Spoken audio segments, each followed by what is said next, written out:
Get ready for a recap of the AZA 2023 conference. Woo! Hello, I'm John Rossi. I'm a touring drummer with a passion for animal conservation. When I'm on the road, I spend as much time as possible visiting zoos, aquariums, and conservation organizations. Now, I want to share those places with you. I'll be talking to keepers, vets, conservationists, anyone who can help me in my mission of connecting my people to animals through their people. Join me on my Rossifari. Hello, and welcome back to the Rossifari podcast and our very exciting look at the 2023 AZA Conference. Y'all, I am really excited to be bringing this to you because we did a conference recap last year. Zoe, Katie Propp, and I talked to y'all a little bit, but this year is going to be a whole lot of different. So we're going to tell you a little bit about what I experienced at the conference, but we're joined by three very special guests, all people who have been on the podcast who I know that y'all love, to share about their experiences as well. So you're going to be hearing from me, and then you're going to be hearing from Lynn Bowser of the Oakland Zoo, Tiffany James of Zoo Knoxville, and Natali Berry of SeaLife out in Arizona. And I know you know the names. I know you love them all. And I'm just excited to have them on here and to share with you. So I guess I'll start off by explaining a little bit of what you're going to be hearing here. I'm going to start off by kind of sharing my own experience of the conference a little bit. And then I'll go to what is normally the interview section of the podcast, which will be me doing those three interviews. It's going to be a little interesting. We had some fun audio challenges, as often happens. Sarah Lynn and I started off our recording kind of out just in a hallway. It was pretty entertaining. And then we ran and kind of hid in a room that I don't know that we were allowed to be in, but we were in it. And then when I recorded Tiffany the next day, I took her to that room where we weren't allowed to be, but we were there. And then I spoke to Nat actually at the Columbus Zoo because it was Zoo Day. And all of these presented their own challenges, and you'll hear some background noise, but trust me when I say it is worth it. There's a lot of great content. And beyond those three interviews, Sarah Lynn was actually cool enough to let me record parts of her sessions. Now, I had to keep it brief because there was a lot of content there, obviously. But you'll get to hear a little bit about like what it's like to be sitting in the session for me, because it's the audio that I was hearing.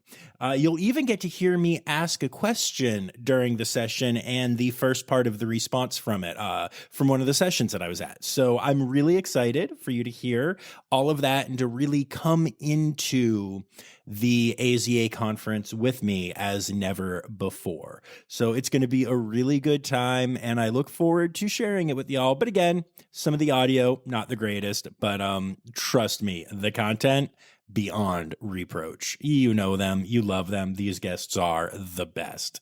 I also want to tell you to make sure that you stay tight to the end of the credits. I've been adding some post-credit scenes, if you will, to Zoo News episodes, like usually just little slips of the tongue that I make or whatever. But in this case, I'm just throwing in something that's kind of adorable, and you're absolutely going to love it. So make sure that you do listen the whole way through so you don't miss that. All right, so let's do some quick housekeeping. Just a friendly reminder, make sure that you are subscribed. Please consider leaving a 5-star rating or even writing a quick review on whatever podcast platform you listen to this on. It really does help people to find it. A friendly reminder that we are available on YouTube now, and you can search there, you can subscribe there, and you can listen along there. And don't forget to follow along on social media at Rossifari on all the socials except for TikTok, where it's at Rossifari Pod. All right, so let's get to my experience of the AZA conference. Now, you may remember that I was actually on an Under the Sun tour and flew right into the conference. So it was a pretty interesting experience because I landed, hopped in the car, and immediately it was conference time. The first thing that happens at the AZA conference every year is an icebreaker. Okay, that's actually, I've already lied to you. I apologize. The first thing that happens is a couple of days of meetings of committees and SSPs and SAFE programs and things like that, but I wasn't at those. So the first thing that happens to most conference attendees is the icebreaker.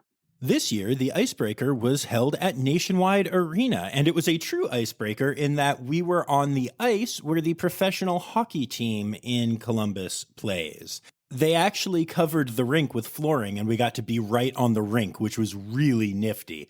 There were all kinds of cool things going on. There were bars, there was lots of really cool food around, and it was just a chance to hang out and catch up. And yeah, we had a really good time. Zoe and I enjoyed being there. We didn't stay too terribly long because we were exhausted, but we caught up with so many people. And I'll talk more about that kind of at the end of the episode. But what an amazing experience it was to just be hanging out at Nationwide Arena. I guess they really are on your side. Anyway, then we headed the next day, which was Tuesday, to the convention center where we got registered, had a light continental breakfast, and then had the opening general session. And it was really cool. That always, every day, there's like a speaker who speaks to the entire group, which is amazing and really inspirational. And always comes from like somewhere in, but also outside of the zoo world. And it was just a really good speech. It was a really good time. And again, just a really cool start to the conference.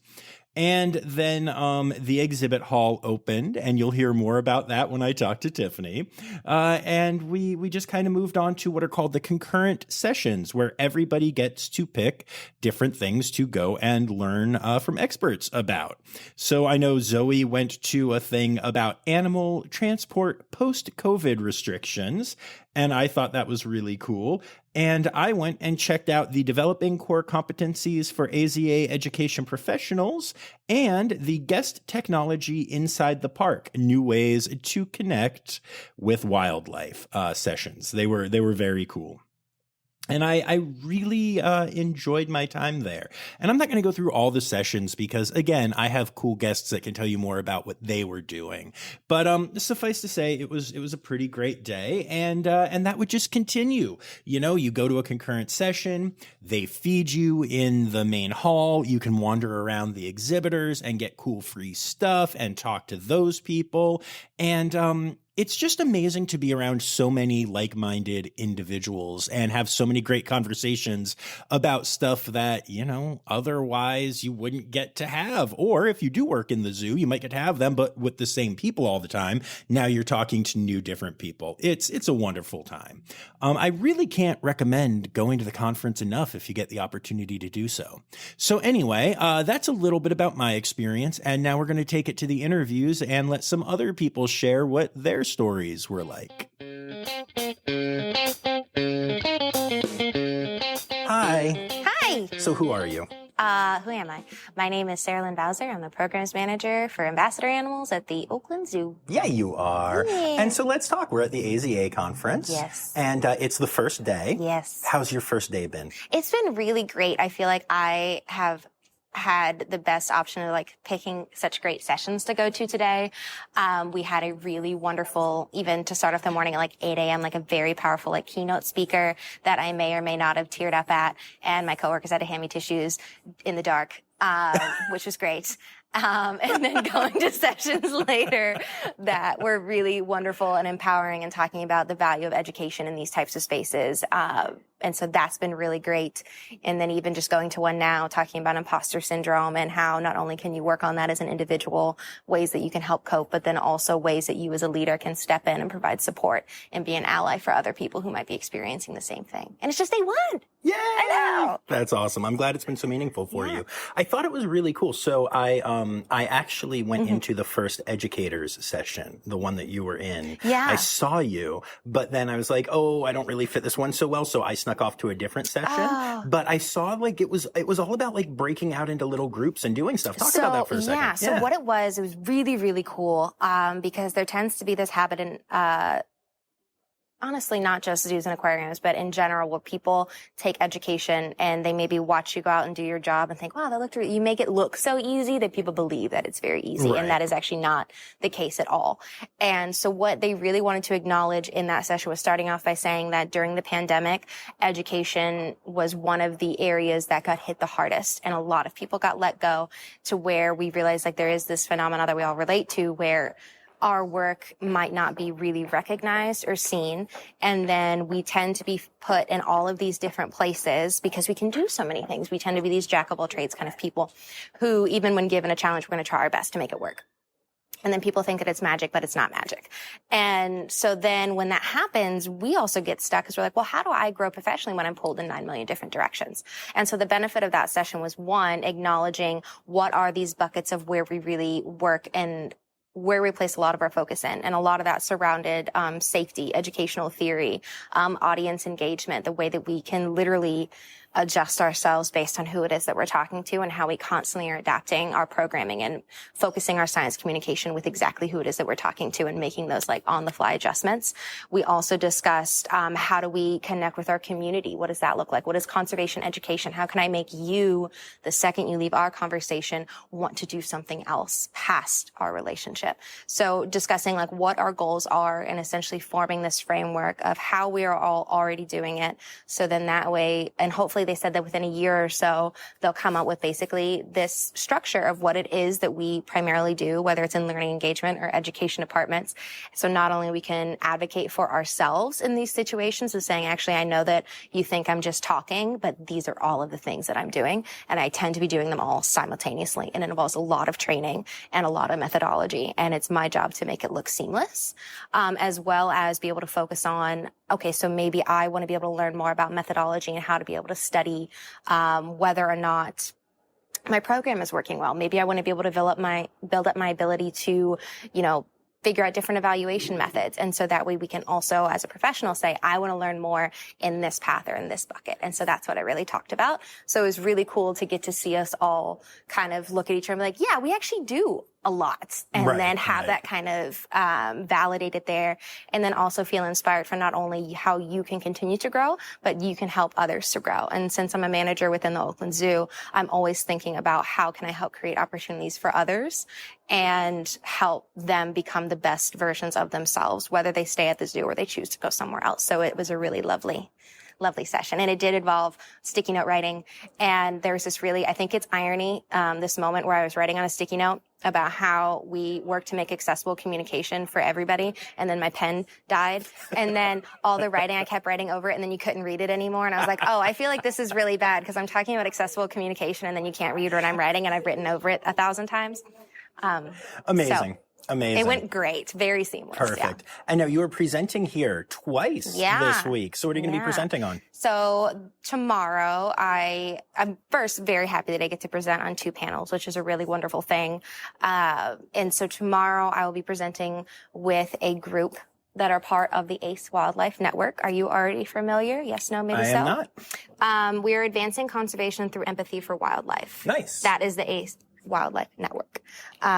Because we always call it ACE, I constantly forget what the full name is.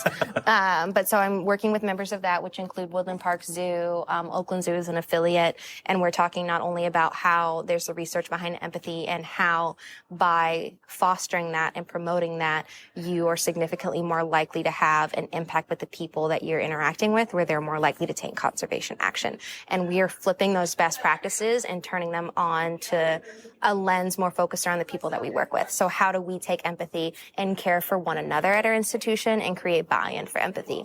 So specifically for myself, I will be the last speaker on that panel, and we're going to be talking about reflective teaching and reflective journaling practices, how it can not only help us kind of protect our mental health, but also help us learn and continue to grow as professionals, and help us, whether you are a keeper and you had a training session, how you can continue to build those skills, maybe be able to bounce back from a training session. Yeah. And then what is your other topic of conversation? I'm so excited about that one. And so that one is all about the impact of choice and how it can affect, the whole panel itself is about how choice for animals can not only enhance their well-being, but it actually affects pretty much every facet of the zoo. And so we have people who are talking all about how choice is important just for general well-being and welfare in bears to fish. And I get to talk all about how implementing choice and agency not only can be beneficial for the animals that we work with, but also is important in the people that are participating in our programs to, again, increase empathy and their connection to those animals and have experiences where they leave, have different feelings and want to take action. And so I get to talk all about a really cool project with interchangeable snake enrichment boards and trying to do research with middle schoolers, which if you've ever met a middle schooler is a very different experience. And very difficult, and just about how much choice is not only wonderful for the animal care side, but for everything, and a different way to think about how we do our programs and integrating things a little bit more. Nice. And now I noticed last year, the panel that you were on that I met you at was all about choice and control. Yes. And the term that you just used was choice and agency. Yes. Is there a reason for that change? So agency is also going to be choice. And so those can be used a little bit interchangeably. Agency is just the ability to do whatever you want and kind of move about freely. And when we think about choice and control, those are two other terms that right now are important in a lot of this work, but don't necessarily have super clear definitions. And it's something that people are trying to figure out and be able to kind of build with and adapt around as we continue a lot of the work that we're doing. And so some of the most recent definitions, and again, these aren't the permanent ones, and we'll kind of do a little bit of an example to see if that helps make a little bit more sense. So if we were to think about being here in this conference center, right? And when we talk about choice and control being two different things, choice would be the ability for you to go over to that thermostat and change it to a temperature that's comfortable for you. You had the opportunity to do that. Control is you constantly having that ability. You could go change the thermostat whenever you wanted, not just when I said, okay, John, yes, now you can go. You can do it once, but not again. Right. It's about the predictability of how often you're able to do that. And choice is usually a pretty easy one. A lot of people are usually referring to choice when they say choice and control.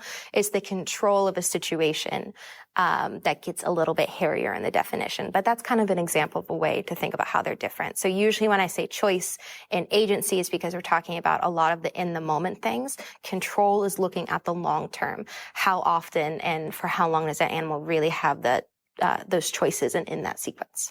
Nice. Awesome. Anything else you want to say about the conference? It's fun and I am excited and I'm also tired, but that's okay. I know. We're both sitting here like, oh, long day. 6:19. Yes. All right. Cool. Well, thank you so much for taking the time to chat about this. So we're going to get to our other guests in just a minute here, but Sarah Lynn Bowser is such a cool human. She actually let me record her presentations, and I'm now going to play just a few snippets of each of those for you, just to give you an idea of what it's like to be in the room. And then after that, you're going to get to hear me actually ask a question in her second session, and then she and some other people on the panel responded. So enjoy literally being in the room with us for a couple minutes. So when we talk about reflective practices, as we think to what Autumn just talked about with mindfulness, any reflective practice is something that actively involves analyzing your experiences and actions in order to help yourself improve and develop. This allows for identification and appreciation of positive experiences that you've had, really wonderful things you've gotten to experience, and a time to reflect on better methods for improving your practice and general service delivery. And these are things that can impact everyone at our institution, from someone who works in education to someone who maybe is an animal care professional, someone who works in the vet hospital, even those who are our frontline staff and tickets, admissions, and to gift shops. This applies for everyone. And this is especially when referencing in education, we often call this reflective teaching. And this is something that is recognized in the formal teaching field. It is properly defined as a process whereby teachers are going to be reflecting on their experiences. And the main goal of this is to say, is what I'm doing working? Is the lesson plan that I'm putting together effective? Is all of this working? How can I do better? And so one of the reasons that this actually matters is because it makes all the difference when you consider that a lot of teachers have good days in the same way that a lot of zoo professionals have good days. And we also have bad days. Sometimes we have really bad days. And yes, I know you want to keep hearing that because Sarah is incredible, but that was just a little introduction into what she started talking about, getting into kind of journaling and all of that, and how that applies to empathy, which is what the entire session was about. And I was actually able to ask a question during the session and get a response. And I'll let you listen to that part now. There's kind of a Q&A section after everybody presents. So you can hear that now. Yeah. I think there's a mic, but I'm loud. Something that I struggle with a lot when sharing stories about animals is creating empathy while avoiding anthropomorphism. And I was wondering if anyone had any thoughts on that. I'm just curious at where you find those lines and how to do that without making it too much, maybe? So when we talk about empathy, especially with ambassador animals, one of the biggest concerns is anthropomorphism, which is already a concern when working so closely with animals. So one of the things that we always encourage people at the Oakland Zoo is not just for empathy, but especially accurate empathy. So thinking about how you can relate these stories, knowing that projection is a thing that happens, it's something that people do naturally. So how can you relate actual animal experiences, things that we know, research that we have, and how can you bring that into the things that you're talking about? Also, some of the questions that you can ask yourself, for example, is at the Oakland Zoo, we were discussing, I believe it was baboons, and a comment that a keeper made was that at baboons, she was a good mother. We had a volunteer who asked, well, can she actually be a good mother? Is that anthropomorphism? So then the question became, what is innately human and what isn't? Do we know that baboons take care of one another? Yes. Do we know that they provide parental care? Yes. Can they do it badly? Yes. Can they also do it well? Yes. So thinking your way kind of through some of those, you can't apply that to obviously every animal. It's going to be different when you talk about snakes who, some abandon, most of them abandon the young, but it's also a great opportunity to talk about with ball pythons or Burmese pythons. So taking into account the natural history of the animal that you're talking about and how do you want to apply it that way. But it's just taking your time and don't just make something up just for the sake of it, but take your time as the interpreter and the researcher or the podcaster when sharing an animal story that way. So I really loved that, and it was really cool to get to interact with Sarah, on stage, her looking all cool and professional. And I also felt really seen when she made a mention of podcasters. It was very sweet of her. But I can't play the rest of it for you, but that question led to 3 other people speaking on the topic. And unfortunately, I didn't get permission to record all of them. But it's so cool that just these conversations are fostered and there were different takes. And one of my favorite things that was said and that a lot of the panelists agreed with is that anthropomorphism is not necessarily just a bad thing.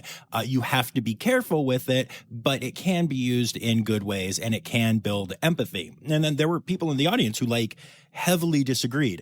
And that's what's so amazing about the AZA conference. We got to have this discussion and it was real. It was cool. I wish I could play the whole thing for you, but I'm going to let you listen in on just a little bit of Sarah's second presentation as well here. So to start off, I have a question for you.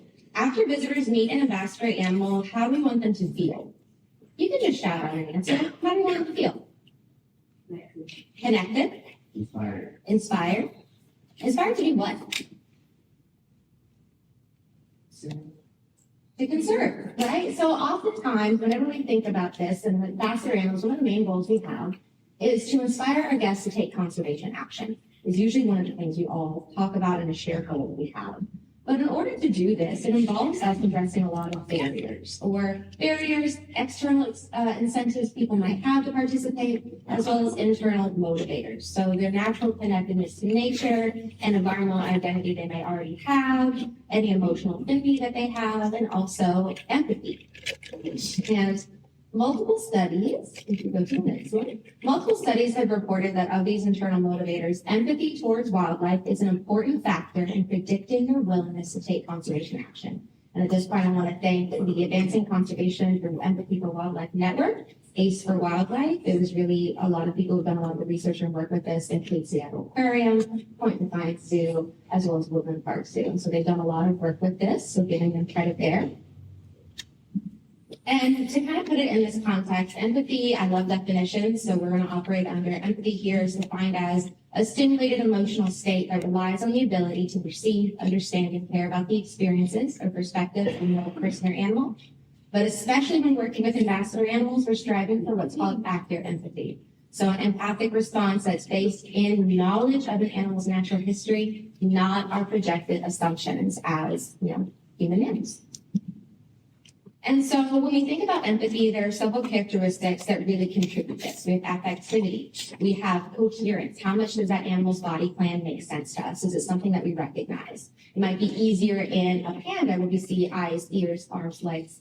But then maybe when you see a cockroach that physically looks different than us, it gets a little bit harder. You also have agency. When we talk about choice and control and agency, that all falls under that, as well as continuity. How long will you spend in with that animal? And what does that look like? And because of all this, it's a lot easier for humans to recognize these factors in mammals versus other, quote unquote, because I don't agree, less charismatic species like snakes or invertebrates. And again, I'm sorry for the audio there. I was recording in a very large room and it was not made weirdly for podcasting. But I wanted you to at least get a little flavor for just how amazing these presentations are. It was very cool. All of the presentations are just amazing. So now we're going to move on and talk to a different friend of the podcast who's going to share what their experience was like. All right, so quickly, tell me who you are and where you work. I am Tiffany James, and I work at Zoo Knoxville. Yeah. I was formerly a keeper at Zoo Knoxville, as people know me from, but I'm actually switching into development next week. Exciting! And I'm sure we will do an episode about that at some point down the road. But we are here today to discuss the fact that we are at the AZA Conference. You sure are. So tell me about your experience here. It has been amazing. So this is my first time coming to the AZA conference. I've been to AZA conferences in the past, but this is really my big first entry into the conference world, and I have loved it. It's been like fuel for my extroverted self. So I've just been like bouncing to all the rooms, and other people need recharge breaks. I'm like, let's go to the next thing. So I'm just like literally soaking up everything, which has been really, really amazing. And then I'm also just fangirling all the time because I keep seeing people like in passing that I know and like I've met them, but I'm definitely not someone that they would remember. But I'm like, I know you. You're so cool. It's been awesome. Priya from the Columbus Zoo, like the vet, who was amazing, said hi to me. What? And I was she knows like, who you are. I don't know. She was probably just being nice. That's but, fantastic. yeah. I was just talking about fangirling over her with someone else the other day. I'm just like, I know you. But I've never actually met her. Nice. Yes, please hit a lot of papers. It's really good for recording. I mean, I'm shuffling my notes because I always write down what I'm going to say, obviously. So tell me a little bit, like, what have you gone to? I have gone to a lot. So I'm here with my DEAI committee. So we submitted a grant through our zoo, which I've talked about with Zoo Knoxville before. This is that same professional development opportunity. It's just department focused. So there's 4 of us that came with this specific group, but I think there's got to be 15 Zoo Knoxville people here because our CEO is now the board chair, and she's amazing, Lisa New.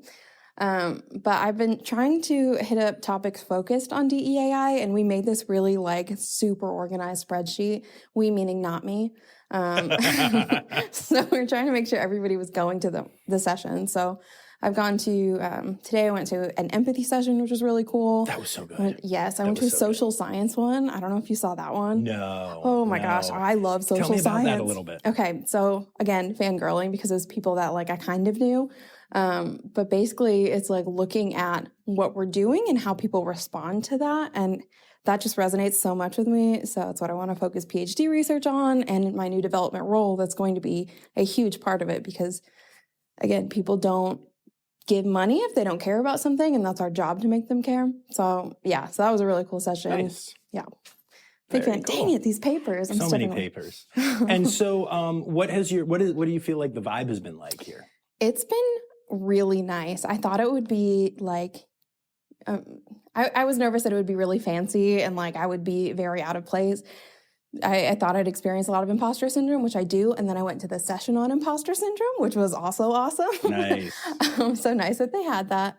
But it's been actually the opposite of that. Like everybody you talk to wants to talk to you and they're excited to help you and want to hear your career path, your goals, like how you can connect with them. And it's been like, I don't even like hugs, but I feel like it's the big hug from the zoo community, if that makes sense. That makes a lot of sense. And I do like this. I should make that clear. I don't hate it. No, I get that. Very cool. Very cool. And do you find that with like the entire staff of Zoo Knoxville here, apparently, do you find that there's a lot of like team building going on, or are you guys all like trying to get different stuff? Like what approach are y'all taking? So we're pretty much doing different stuff. We haven't really seen each other a lot, except for the curator of herps. We see him everywhere, like outside of here, in here, Michael Ogle. I don't know if you've ever talked to him.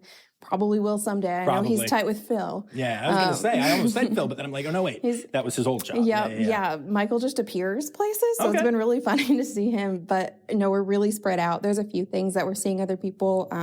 My new supervisor's here, so he's been really great to like recommend different tracks for me to do. And I think my first session with him was focusing on like travel trips, which we know I love to travel. We do. But doing that with donors and how to cultivate that and how to get them to connect with the trip and with the zoo. So that's cool. But yeah, we haven't done a ton of bonding other than we have a Zoobaroo. So it's a Zoo Subaru. Very fancy, very creative name. So the four of us that came on that same grant, we all rode up together and have been bonding and everything. And then tonight we have a dinner to celebrate Lisa New being awesome. Nice. Yeah. Very, very cool. And then are you sticking around for Zoo Day?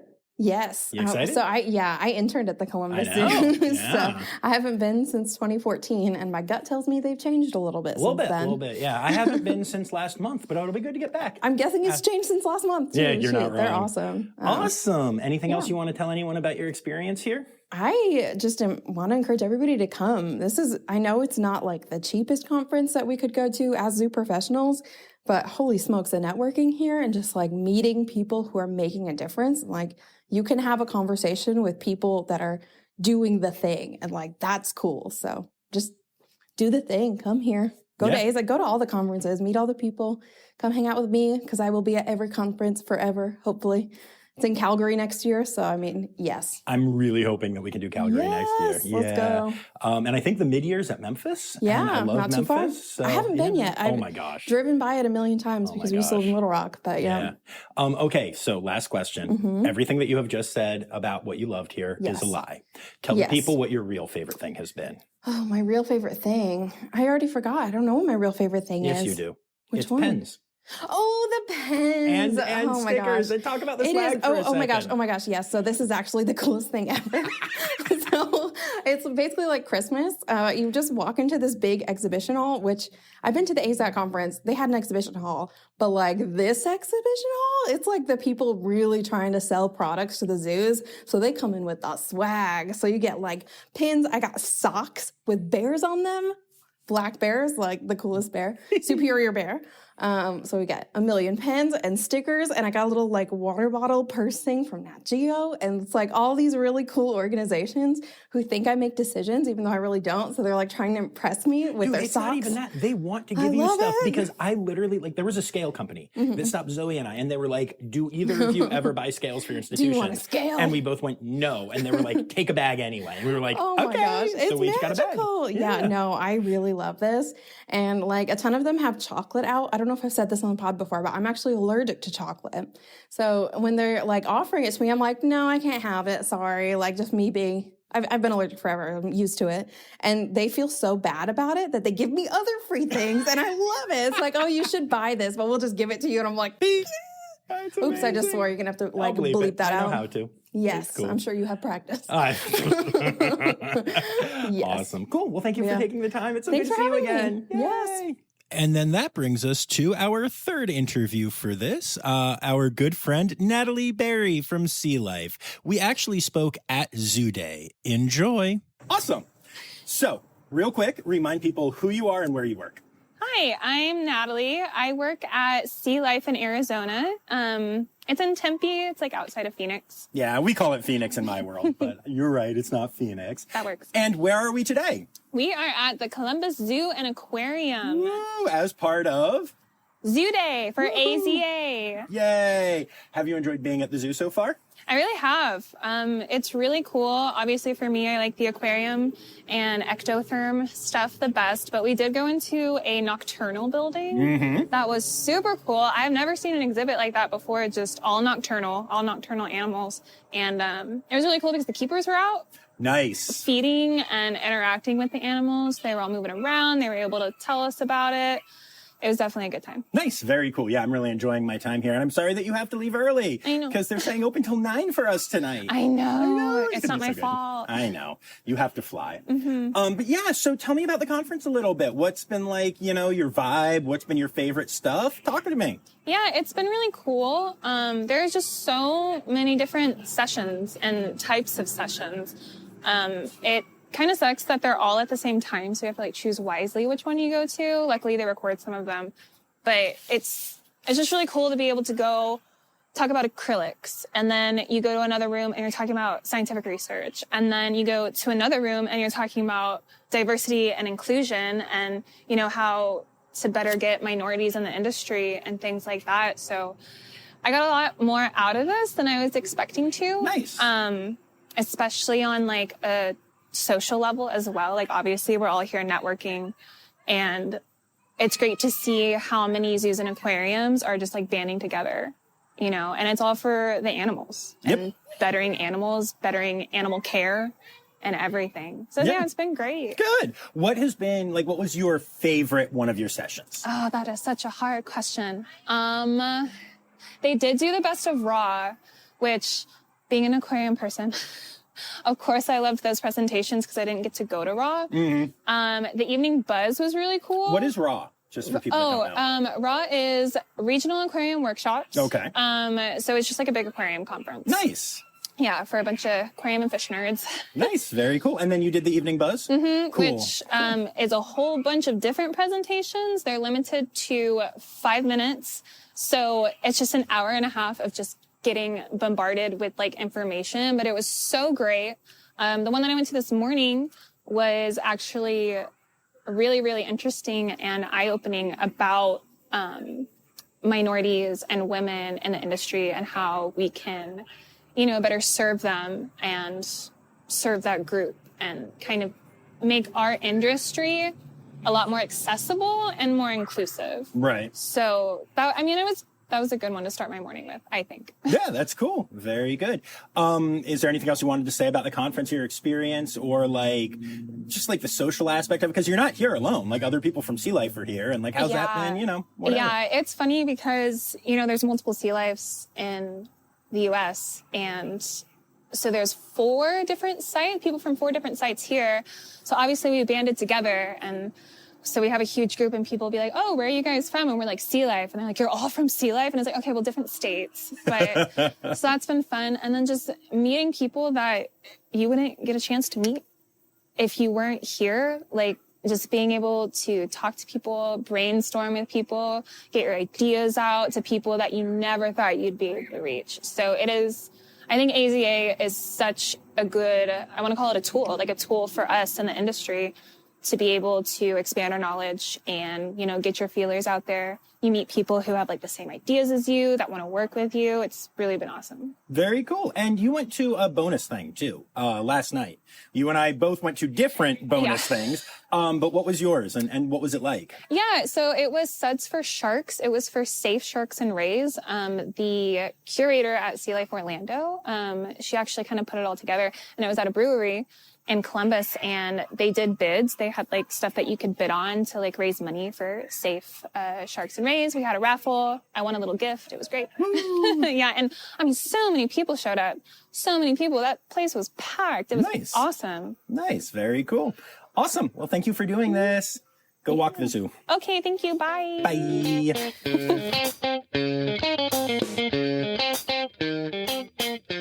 And, you know, Nat talked about the kind of special experience that she got to go to, but I actually got to go to one as well, which was called the Muckety Muck, which cracks me up. And it is it's a gathering of PR professionals in the zoo world, meaning I got to hang out with a whole bunch of people who I need to convince to let me have guests on the podcast. So it was very fun. It was not meant to be a business type thing. I did not spend time walking around handing out business cards to those people, despite the very strong temptation to do so. But I just had a great time just kind of being present in the moment. And it was at COSI, which is an incredible science museum that does actually have some live animals in its collection there. And I got to see some ambassador animals and hang out with the crew from the Oakland Zoo, and actually spent a lot of time hanging out with the PR team from the Georgia Aquarium, who I've gotten to know through these conferences a little bit, which is really cool. So yeah, I just had such an amazing time. And I think the thing that, you know, if you're a listener of this podcast, that will mean the most to you from all of this is that when I went last year, I know that I told y'all that it was this really interesting experience. I got to introduce a ton of people to the podcast. A ton of people had never heard of what we're doing here, and they were really intrigued and curious, and we got a lot of guests from it, and it was very cool. It was me with a very small group of people I knew, and then a large number of people I was introducing myself to. This year was very different. There was not a single session that I attended that didn't have multiple people in it that have already been on the podcast, including many people who were speaking at the various sessions. Every time I went into the exhibit hall to walk around and get more free stuff, I ran into former guests or people that I've met through the podcast, either they're fans or I've interviewed people they know and they've not been on, but we've chatted or whatever. Those connections are so strong now. And it just made me realize that, like, I'm a true part of this community at this point. You know, hashtag We Are AZA is a movement that the AZA has. And, it's so real, and realizing that I was a part of it and realizing that I was connected with so many of these people was beyond incredible. I mean, I actually thought of trying to make a list of everybody who's like a former guest who y'all would know that I ran into over these couple of days and caught up with and hung out with, but it would be impossible. And don't worry, I still gave out my card to a lot of people and discovered some new people who we're going to have on the podcast in the upcoming year. It was an amazing experience. And y'all, if you are at all in this industry, at all involved with any of this, try to get yourself to one of these conferences because it is absolutely incredible and absolutely worth it. All right. I'm going to wrap things up. I want to say thank you to all of my patrons, especially my Red Panda level patrons, Dr. Laura Shank and Dr. Stephen Williamson. And I want to let y'all know that you're actually going to be getting another episode like this next week from the AAZV conference. That is the American Association of Zoo Veterinarians. I'm there now. I'm actually recording this audio in Nashville after the first day of the conference. And it's really different and really cool. And I've got some great guests lined up to talk about their experiences just like I did this week. So let me know what y'all thought about this one. It's a little bit different of an episode, but I'm grateful to have y'all here. I hope you enjoyed it as much as I enjoyed my time at the conference. And remember, friends, the word credits backwards is Steiderk. Oh, and don't forget, there's a post-credit scene today. The Rossifari podcast is produced, hosted, and engineered by John Rossi. Editing and fact-checking by John and Dr. Zoe Rossi. Our theme song is Sevens by Nathan Burke, performed by Nathan and John. Interrupting John theme and additional voices by Taylor Isaac Gray. You can reach John directly on Instagram and Facebook at Rossifari or by email at rossifaripod@gmail.com. Rossifari is part of the Daydreamer Media Network. Now, stop listening to me and go visit a zoo.